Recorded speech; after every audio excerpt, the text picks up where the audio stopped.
Signet ring cell carcinoma. भारतीय वैज्ञानिकों की एक टीम ने signet ring cell carcinoma (SRCC) का अध्ययन करने और संभावित रूप से इलाज करने के लिए एक नई विधि विकसित की है। यह कोलोरेक्टल कैंसर (CRC) का एक दुर्लभ और आक्रामक रूप है। CRC और SRCC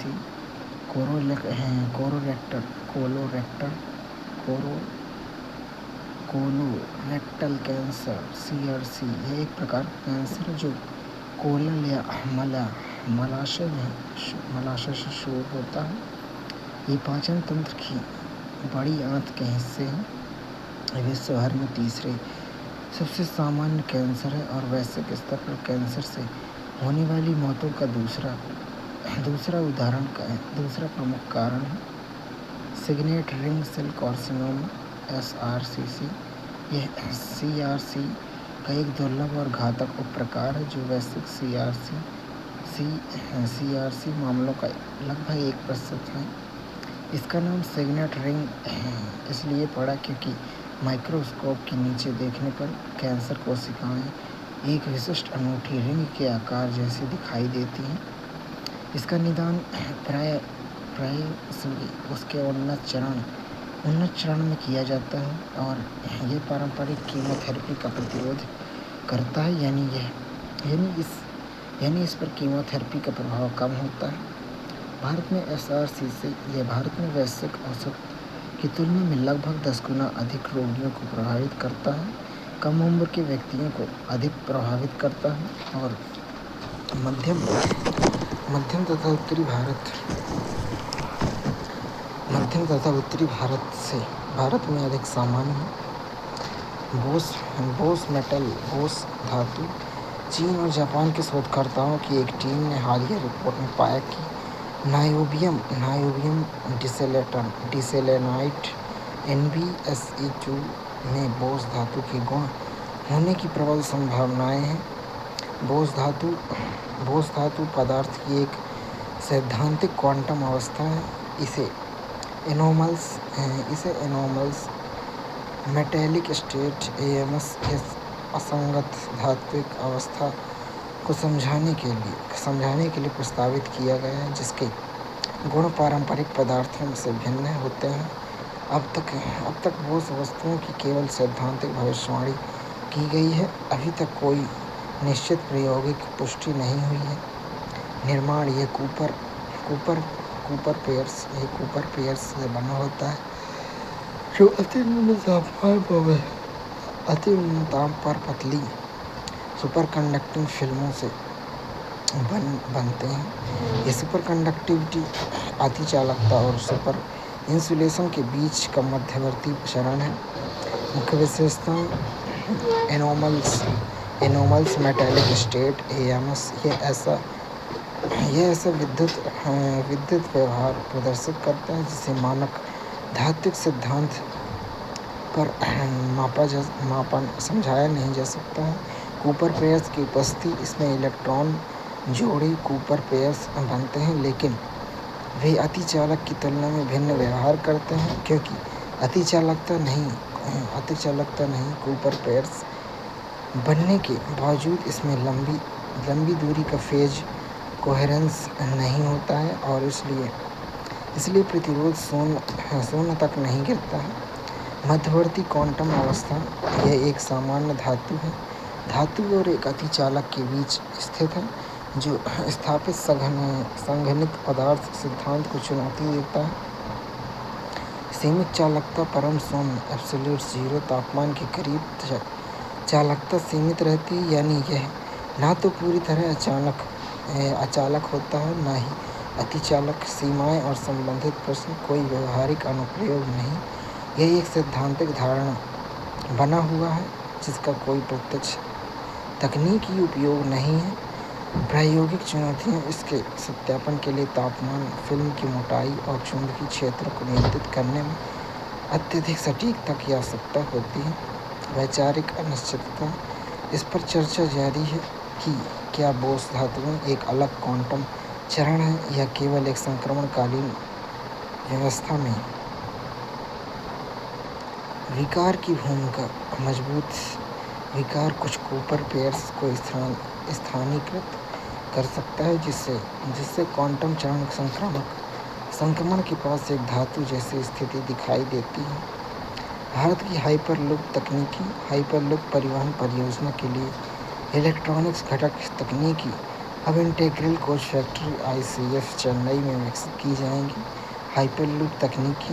हाइपरलूप को सड़क, रेल, वायु और जल परिवहन के साथ परिवहन के पांचवें साधन के रूप में पेश किया जा रहा है। ये एक अल्ट्रा हाई स्पीड प्रणाली है जिसमें यात्री और कार्गो पॉइंट्स कम दबाव लगभग वैक्यूम या निर्वात वाली ट्यूबों के माध्यम से 1000 किलोमीटर प्रति घंटा से अधिक की गति से चलते हैं। उत्पत्ति इस अवधारणा का प्रस्ताव 2013 में एलन मस्क ने दिया।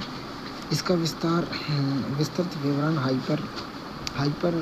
हाइपरलूप अल्फा नामक श्वेत पत्र में दिया गया। आवश्यकता और कार्य सिद्धांत इसे पृथ्वी पर चलने वाले वाहनों पर लगने वाले एरोडायनेमिक ड्रैग, हवा के प्रतिरोध को लगभग समाप्त करने के लिए डिजाइन किया गया है। पॉइंट्स बहुत कम वायु के दबाव 100 PA के लगभग 100 पास्कल के लगभग वाले ट्यूबों के अंदर यात्रा करते हैं, जिसमें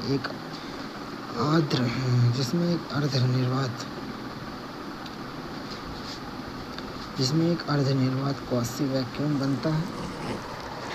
वायु कम प्रतिरोध और न्यूनतम घर्षण रहित, ऊर्जा कुशल और अत्यधिक तीव्र गति की यात्रा को सक्षम बनाते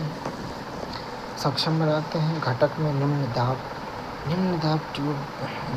युक्त ट्यूब, लो प्रेशर ट्यूब्स, ये सील बंद ट्यूब होती हैं जिनमें वायु का दबाव कम होता है, जो वायु के प्रतिरोध को कम करता है और ऊर्जा बचाता है। पॉड वैक्यूम, यह ट्यूब के अंदर चलने वाला यात्री या मालवाहक वाहन है जिसमें concrete air front air compressor, मध्य यात्री केबिन और पीछे बैटरी सेक्शन होता है। मैग्नेटिक लेविटेशन, मैगलेव, चुंबक पॉड को ट्रैक से ऊपर उठाते हैं, जिससे पहिए का घर्षण समाप्त हो जाता है और सुचारू उच्च गति वाली यात्रा संभव होती है। इलेक्ट्रॉनिक प्रोपल्शन, इलेक्ट्रॉनिक मोटर्स, अक्सर लीनियर इंडक्शन मोटर्स, पॉड की ट्यूब के अंदर आगे धकेलती हैं। कंप्रेसर, यह पॉड के सामने वायु को एकत्रित होने के लिए रोकता है, जिससे कम दबाव वाली ट्यूबों में संचार गति संभव होती है। संचार प्रणाली, यह पॉड्स और स्टेशनों के बीच तीव्र, सुरक्षित और कम विलंबता लो लेटेंसी वाला संचार सुनिश्चित करती है। हाइपरलूप के लाभ: अत्यधिक तीव्र गति, 1000 किलोमीटर प्रति घंटा से अधिक गति, हाई स्पीड रेल से तेज और हवाई विमान के बराबर, निम्न कार्बन उत्सर्जन, यह विद्युत और सौर ऊर्जा पर चलता है जिससे पर्यावरण के अनुकूल है। निर्बाध यात्रा, यह हवाई यात्रा की गति, रेल दक्षता और सड़क परिवहन के लचीलेपन को जोड़ता है। सीधी कनेक्टिविटी, प्रमुख गतिशीलता केंद्रों को सीधे जोड़कर डोर टू डोर यात्रा के समय को कम करता है। मल्टी मोड एकीकरण, इसे फ्लाइंग टैक्सी, स्वायत्त वाहनों, वॉकवे और ई-मोबिलिटी विकल्पों के साथ एकीकृत किया जा सकता है।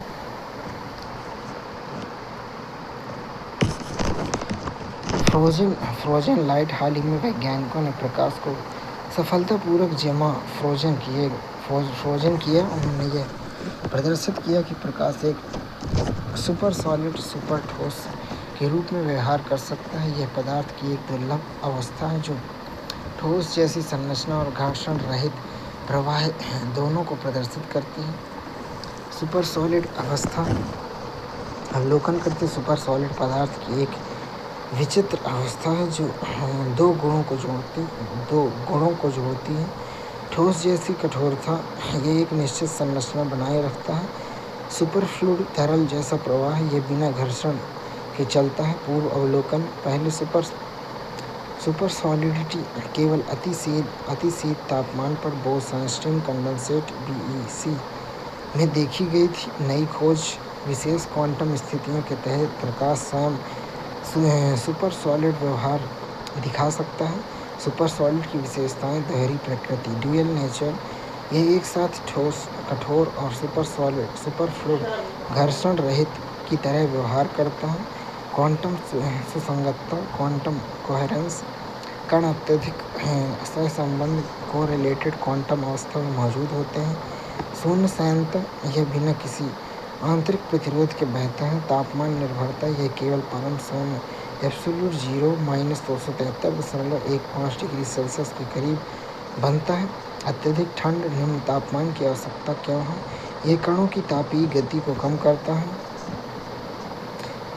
इसमें क्वांटम प्रभाव हावी हो जाते हैं जिससे असामान्य क्वांटम चरण बनते हैं। कण न्यूनतम ऊर्जा प्रवाह में संघनित हो जाते हैं जिससे एक सुसंगत सुपर सॉलिड जाली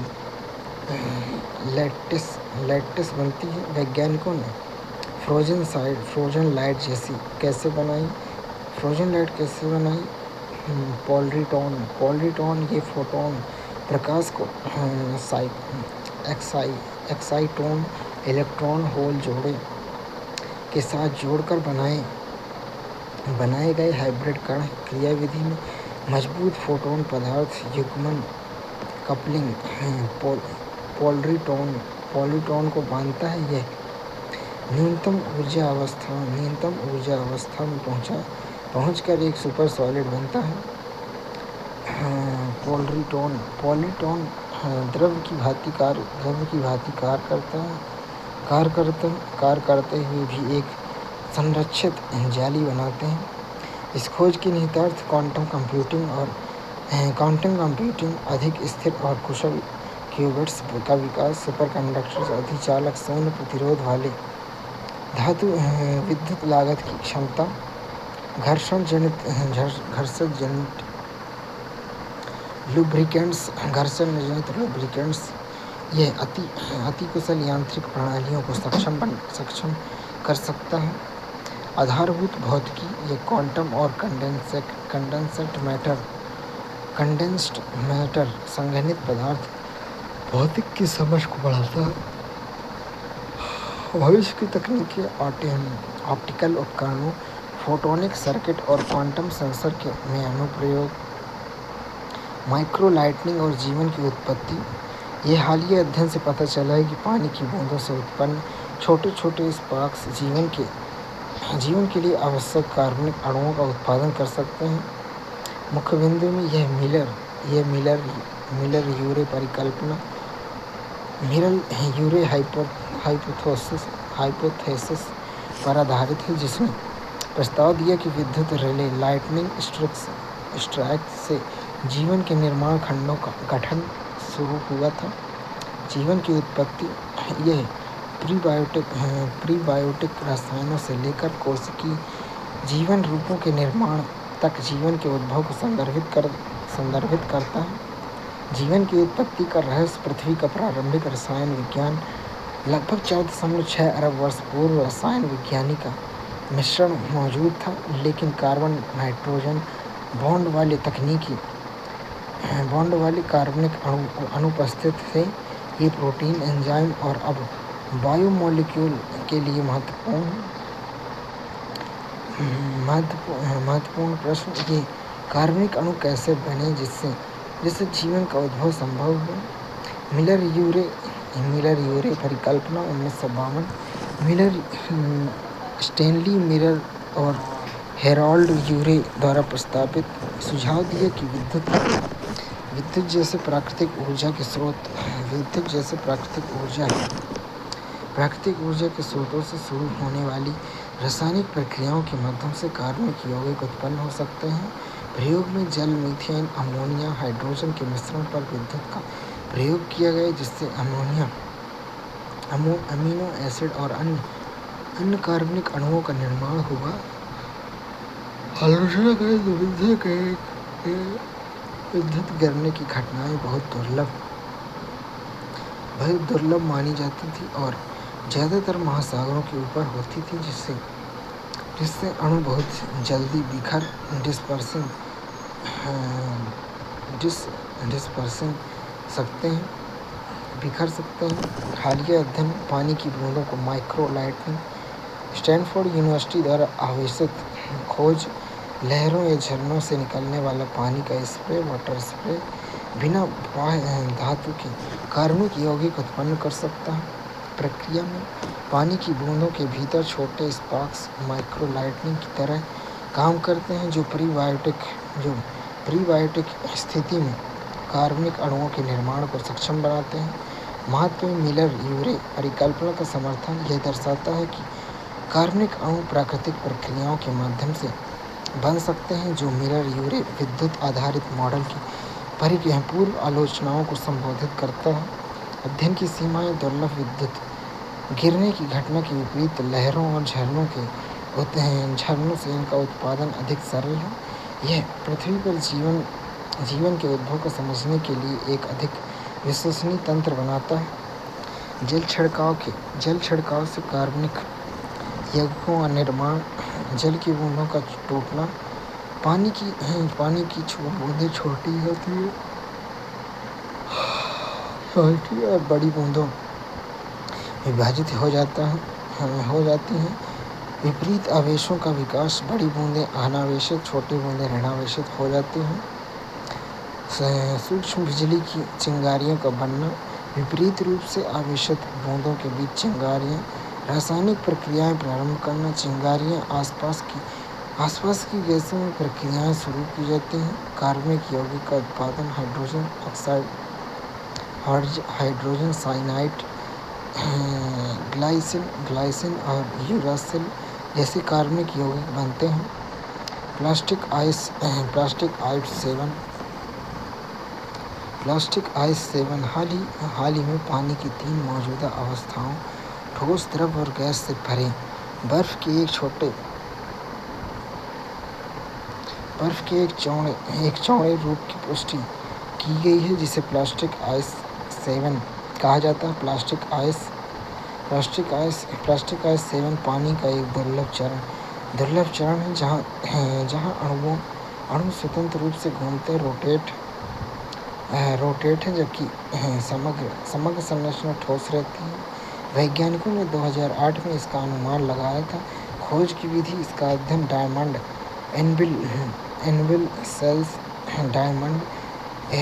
एनविल सेल्स में quasi elastic neutron scattering QENS का उपयोग करके किया गया, जिससे परमाणु पैमाने पर आणविक गति का अवलोकन संभव हुआ। विशेषताएं, कठोर संरचना, नियमित बर्फ के विपरीत यह एक ठोस जाली सॉलिड लैटिस बनाए रखता है। आणविक घूर्णन, पानी के अणु विशिष्ट दिशाओं में घूम सकते हैं। दबाव की आवश्यकता, यह 3 GPa से अधिक पर बनता है, जो पृथ्वी के वायुमंडलीय दाब का लगभग 30,000 गुना है। तापमान की आवश्यकता, यह 450 केल्विन से अधिक या 170 डिग्री सेल्सियस से अधिक पर स्थिर रहता है। महत्व, यह चरम गैसीय ग्रहीय वातावरण में पानी के व्यवहार की समझ को बढ़ाता है। यह बृहस्पति और शनि के बर्फीले चंद्रमाओं जैसे गैनीमीड, टाइटन और पाई जाने वाली गैसीय आइस सेवन से संबंधित है। यह दर्शाता है कि अंतरिक्ष में जल पहले की जानकारी की तुलना में और भी अधिक अप्रत्याशित व्यवहार कर सकता है। अनुप्रयोग में ग्रहीय अन्वेषण और ऐसी सामग्री या तकनीकी का विकास जो चरम परिस्थितियों में कार्य कर सके। हाइड्रोजन ईंधन सेल, हाल ही में टेलीकॉम टावरों के लिए बैकअप पावर समाधान के रूप में हाइड्रोजन संचालित ईंधन सेल का सफलतापूर्वक प्रदर्शन किया गया है। हाइड्रोजन संचालित ईंधन सेल ये इलेक्ट्रोकेमिकल उपकरण हैं, जो ऑक्सीजन के साथ प्रतिक्रिया के माध्यम से हाइड्रोजन की रासायनिक ऊर्जा को विद्युत में परिवर्तित करते हैं। उप उत्पाद विद्युत जल और ऊष्मा विकिरण विकसित में विज्ञान और प्रौद्योगिकी विभाग के तहत ARCI के centre for fuel cell technology CFCT द्वारा संरचना और कार्यप्रणाली में एनोड ऋणात्मक इलेक्ट्रॉन हाइड्रोजन गैस H2 प्रवेश करते हैं और प्रोटॉन H+ और इलेक्ट्रॉन HE- में विभाजित हो जाती हैं। इलेक्ट्रोलाइट झिल्ली यह केवल प्रोटॉन को गुजरने देती है, जिससे इलेक्ट्रॉनों को एक बाहरी सर्किट में के माध्यम से प्रवाहित होना पड़ता है। इससे विद्युत उत्पन्न होती है। कैथोड धनात्मक इलेक्ट्रॉन वायु में ऑक्सीजन O2 इलेक्ट्रॉनों और प्रोटॉन के साथ होते हैं, जिससे एकमात्र उप उत्पाद के रूप में H2O बनता है। फ्यूल सेल उपयोग के लाभ स्वच्छ ऊर्जा यह न्यूनतम उत्सर्जन के साथ विद्युत का उत्पादन करता है, जिससे PM, NOx और SOx जैसे प्रदूषकों से बचा जा सकता है। उच्च दक्षता ये पारंपरिक हृदय आधारित विद्युत उत्पादन की तुलना में अधिक कुशल है। विश्वसनीय भंडार यह स्वच्छ, शांत और भरोसेमंद विद्युत प्रदान करता है, जो अस्पतालों, टेलीकॉम टावरों और डेटा केंद्रों के लिए आदर्श है।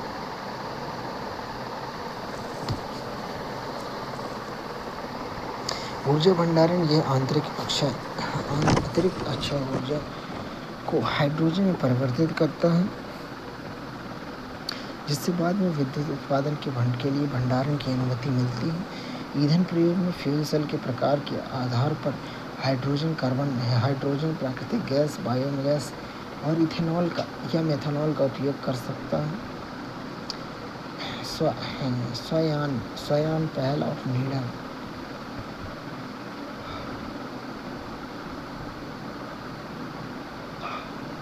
ड्रोन सूचना प्रौद्योगिकी इलेक्ट्रॉनिक और सूचना प्रौद्योगिकी मंत्रालय ड्रोन फेडरेशन ऑफ इंडिया के निडार लॉन्च किया है। यह स्वायान पहल के तहत ड्रोन अनुप्रयोगों और अनुसंधान के लिए एक राष्ट्रीय नवाचार चुनौती है। स्वायान पहल एक मानव रहित विमान प्रणाली UAS जिसमें ड्रोन और संबद्ध तकनीकें शामिल हैं के लिए एक राष्ट्रीय क्षमता निर्माण कार्यक्रम। लक्ष्य में औपचारिक और गैर औपचारिक कार्यक्रमों के माध्यम से 42,560 प्रतिभागियों को प्रशिक्षित करना है। कार्यान्वयन में हब एंड स्पोक मॉडल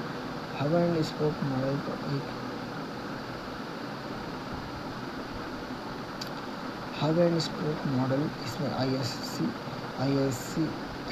और IITs, IIIT और NIT, CDAC और NIELIT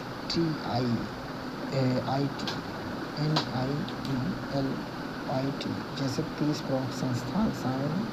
प्रमुख विषय में drone electronics, GNG algorithm, regulation, aeromechanics, drone application और संबंध UAS प्रौद्योगिकी। उपलब्धियों में 14,000 से अधिक प्रतिभागियों को प्रशिक्षित किया गया। कानपुर IIT कानपुर में UAS इंजीनियरिंग में M.Tech की शुरुआत। कई डिग्री कार्यक्रम, बूट कैंप और कार्यशालाएं आयोजित की गई। नवाचार, चुनौतियां और बैठकों के माध्यम से उद्योगों की भागीदारी। निडार लॉन्च इसे मिनिस्ट्री ऑफ इलेक्ट्रॉनिक्स ने drone federation of India DFI के सहयोग से स्वायान परियोजना के हिस्से के रूप में लॉन्च किया है। उद्देश्य छात्रों और शोधकर्ताओं को वास्तविक दुनिया की चुनौतियों के रूप में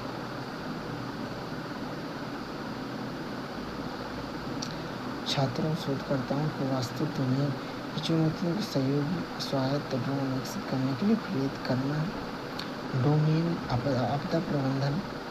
आपदा प्रबंधन स्काउट और डिलीवरी ड्रोन आपदा क्षेत्रों में बचे लोगों की पहचान, संचार, पार्सल वितरण के लिए सतत कृषि स्कैन और स्प्रे ड्रोन फसल स्वास्थ्य की निगरानी और कीटनाशक के पोषक तत्वों का सटीक विवरण छिड़काव के लिए मानव रहित वायुयान प्रणाली यूएएस।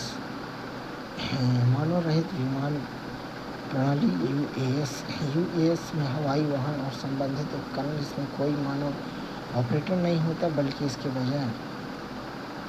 बजाय केवल दूरस्थ रूप से संरक्षित किया जाता है।